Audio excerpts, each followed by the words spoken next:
ಸೋಮವಾರ ಕಾಂಗ್ರೆಸ್ ಶಾಸಕಾಂಗ ಪಕ್ಷದ ಸಭೆಯನ್ನು ನಡೆಸಲಾಗುತ್ತೆ. ಸಿಎಂ ಸಿದ್ದರಾಮಯ್ಯ ನೇತೃತ್ವದಲ್ಲಿ ಈ ಮೀಟಿಂಗ್ ನಡೆಯುತ್ತೆ. ಸಭೆಯಲ್ಲಿ ಎಐಸಿಸಿ ನಾಯಕರು ಭಾಗಿಯಾಗುವಂಥ ಸಾಧ್ಯತೆಗಳಿದ್ದಾವೆ. ಅಂದರೆ ಜನವರಿ 13ಕ್ಕೆ ಶಾಸಕಾಂಗ ಸಭೆ ಮಾಡ್ತಾರೆ.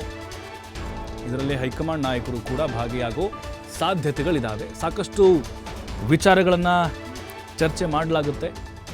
ಯಾಕಂದರೆ ಪವರ್ ಶೇರಿಂಗ್ ನೋಡ್ತಾ ಇದ್ದೀವಿ, ಡಿನ್ನರ್ ಪಾಲಿಟಿಕ್ಸು, ಇದೆಲ್ಲದರ ಬಗ್ಗೆ.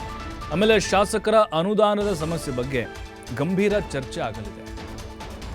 ಕ್ಷೇತ್ರವಾರು ಸಮಸ್ಯೆಗಳ ಬಗ್ಗೆ ಸಿಎಂ ಹಾಗೆ ಸುರ್ಜೇವಾಲಾ ಗಮನಕ್ಕೆ ಶಾಸಕರು ತರಲಿದ್ದಾರೆ. ಈಗಾಗಲೇ ಅನುದಾನ ನೀಡದ ಬಗ್ಗೆ ಶಾಸಕರು ಬಹಿರಂಗವಾಗಿ ಪರೋಕ್ಷವಾಗಿ ಅಸಮಾಧಾನವನ್ನು ವ್ಯಕ್ತಪಡಿಸ್ತಾ ಇದ್ದಾರೆ. ಕ್ಷೇತ್ರಗಳಲ್ಲಿ ಜನರಿಗೆ ಮುಖ ತೋರಿಸೋಕೆ ಹಿಂಜರಿಕೆ ಆಗ್ತಾ ಇದೆ.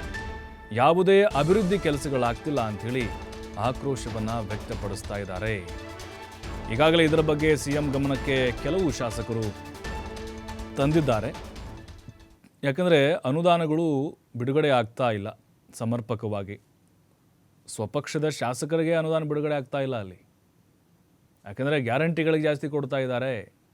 ಅದರ ಮಧ್ಯೆ ನಮ್ಮ ಕ್ಷೇತ್ರವನ್ನು ಮರೆತಿದ್ದಾರೆ. ಸಚಿವರುಗಳು ನಮಗೆ ಸಹಕಾರವನ್ನು ಕೊಡ್ತಾ ಇಲ್ಲ. ಈ ಇಲಾಖೆಯಲ್ಲಿ ನಮ್ಮ ಫೈಲ್ ಮೂವ್ ಆಗ್ತಾ ಇಲ್ಲ, ಸಹಿ ಆಗ್ತಾ ಇಲ್ಲ, ಕಾಯಿಸ್ತಾರೆ, ಸುತ್ತಾಡಬೇಕು, ನಮ್ಮ ಪಕ್ಷದ ಸಚಿವರೇ ಹಾಕ್ಕೊಂಡು ನಮಗೆ ಈ ರೀತಿಯಾಗಿ ವಿಳಂಬ ಮಾಡ್ತಾ ಇದ್ದಾರೆ ಅನ್ನುವಂಥ ಸಾಕಷ್ಟು ದೂರುಗಳಿದ್ದಾವೆ. ಹಾಗಾಗಿ ಯಾವುದೇ ಅಭಿವೃದ್ಧಿ ಕೆಲಸಗಳಾಗ್ತಿಲ್ಲ ಅನ್ನುವಂತಹ ಬೇಸರ ಕೂಡ ಈಗ ಇದೆ. ಇದರ ಬಗ್ಗೆ ಮುಖ್ಯಮಂತ್ರಿಗಳ ಗಮನಕ್ಕೆ ಸಾಕಷ್ಟು ಬಾರಿ ಶಾಸಕರು ತಂದಿದ್ದಾರೆ.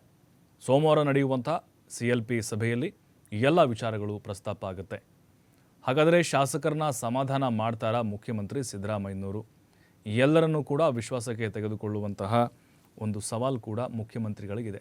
ಸರ್ಕಾರ ಸುಭದ್ರವಾಗಿದೆ, 140 ಜನ MLAಗಳಿದ್ದಾರೆ, ಯಾವುದೇ ಅಪಾಯ ಇಲ್ಲ, ಅದು ಓಕೆ. ಕೆಲಸಗಳಾಗಬೇಕಲ್ಲ ಅಲ್ಲಿ. ಕ್ಷೇತ್ರದ ಜನ ಕೇಳ್ತಾ ಇದ್ದಾರೆ, ಎಷ್ಟು ಬಂತು ಅನುದಾನ ಕಾಂಗ್ರೆಸ್ ಸರ್ಕಾರದಲ್ಲಿ, ನಿಮ್ಮದೇ ಸರ್ಕಾರ ಎದುರಿಂದಾಗಿ ಈ ರೀತಿ ಪ್ರಶ್ನೆಗಳನ್ನು ಮಾಡ್ತಾರೆ. ಹಾಗಾಗಿ ಅವ್ರಿಗೆ ಉತ್ತರ ಕೊಡಬೇಕಾಗಿದೆ.